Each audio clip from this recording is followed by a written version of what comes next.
da sam upoznala nas je bombardovanje. Te vojske na ova područja, tu smo mogli slobodno i normalno da se kreće. NATO je zaustavio rat ovdje u Bosni, stoga ja gledam to pozitivno. Već da, mogli su zaustaviti rat, mogli su zaustaviti ova strada, mogli su zaustaviti Srebrenicu, mogli su sve zaustaviti. Nakon 4 dana, a ne nakon 4 godine, 5. Njih nema, Bog zna šta bilo.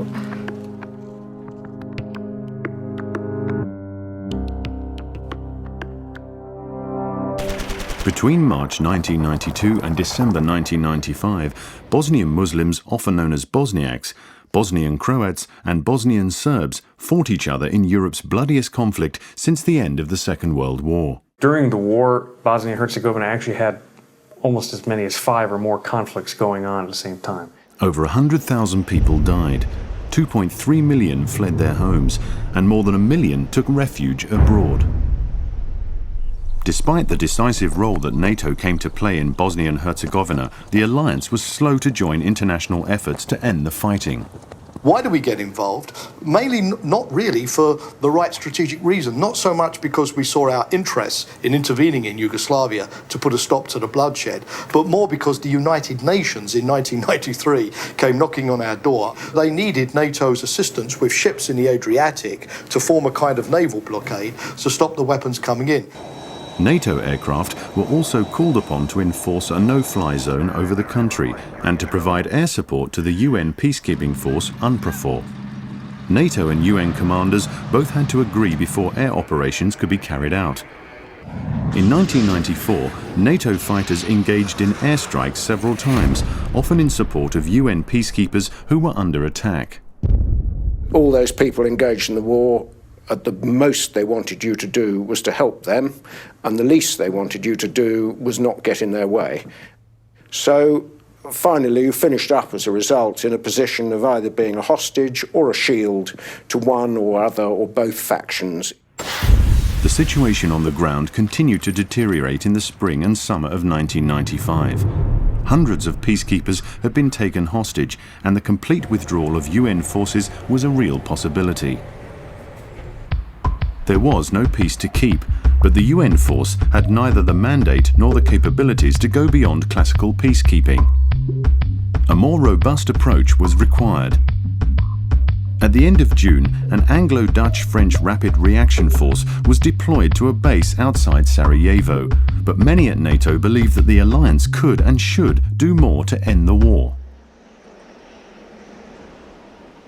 The massacre of some 8,000 Bosniak men and boys in July 1995 at Srebrenica, one of several Muslim enclaves which had been declared a UN safe haven, proved to be a watershed. International courts have since ruled that this bloody attack by Bosnian Serb forces was an act of genocide. It was probably the biggest disgrace of the international community. In the highly charged atmosphere following the fall of Srebrenica, an international conference was held in London on the 21st of July. Another eastern enclave, Žepa, had also come under attack, and it was feared that Gorazda would be next. The threat was made to the Bosnian Serbs that if there was another attack on a safe area, then we, the nations, NATO, would bomb and continue to bomb until they stopped. For that reason, an operation had to be planned by NATO. This wasn't just an extension anymore of the no-fly zone or giving close air support. And we, the UN force on the ground, had to plan for this as well. At the end of August, when what proved after investigation to be a Serb-fired mortar exploded in Sarajevo's Markale market, NATO airstrikes were called in.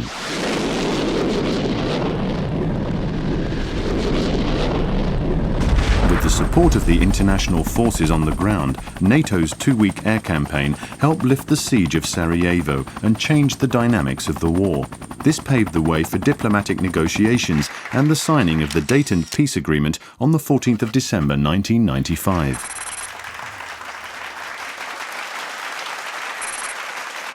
The peace settlement was very complex. Bosnia and Herzegovina was divided into 2 entities, the Bosnian Croat Federation and the Serb Republic.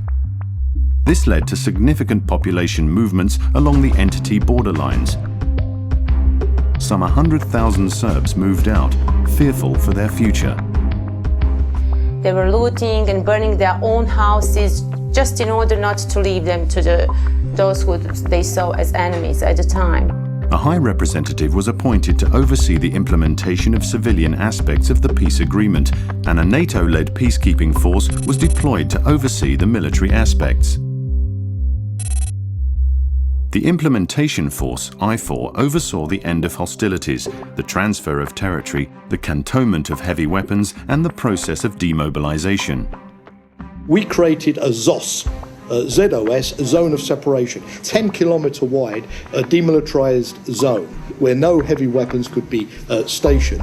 We had 60,000 troops, which meant that there was soldiers on every street corner. Considering it was NATO's first ground mission, I think it was a tremendous success. These were NATO-led operations, obviously based on NATO infrastructure, but they involved nations from outside of NATO participating, including the Russian Federation.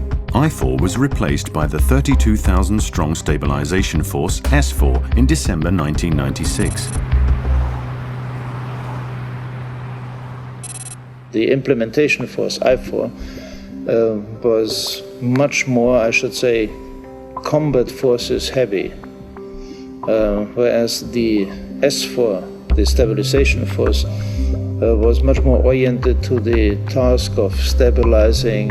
SFOR took on a broader range of tasks and worked closely with other international organizations, especially the Office of the High Representative, the OHR, to help create the conditions in which the country could rebuild. SFOR's new approach manifested itself in various ways. In 1997, SFOR took control of the transmission towers of Bosnian Serb television, which had been producing propaganda and hate speech.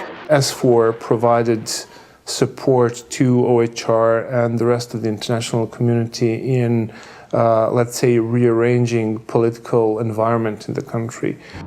In the summer of 1997, the strong presence of SFOR troops in Banja Luka helped protect the moderate Bosnian Serb president Biljana Plavšić from hardline elements.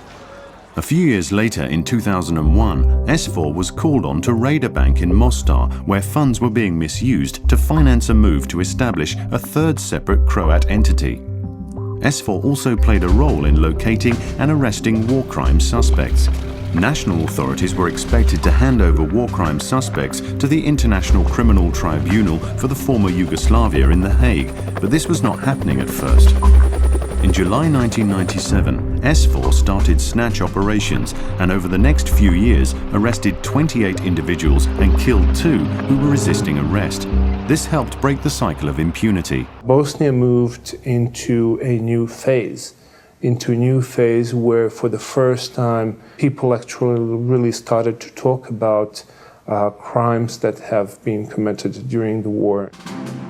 By late 2008, of 161 persons indicted for war crimes, 159 have been brought to justice one way or another.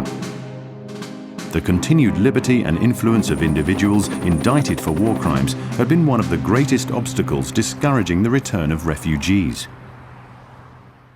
The security issue was the main issue for refugee returns. You had to make sure that in the communities, in the entities, the people were received well and not harassed and be driven out once again. After the first few years as the security situation improved, the rate of refugee returns increased. Thanks to SFOR, 1 million people returned to their homes. During the 9 years that NATO-led forces remained in Bosnia and Herzegovina, 43 different countries from Europe and around the world contributed peacekeepers. Troop numbers were reduced progressively from the original 60,000 to around 7,000. In December 2004, thanks to progress on the ground, NATO handed over the security operation to the European Union, but continued to support the operation with assets and capabilities.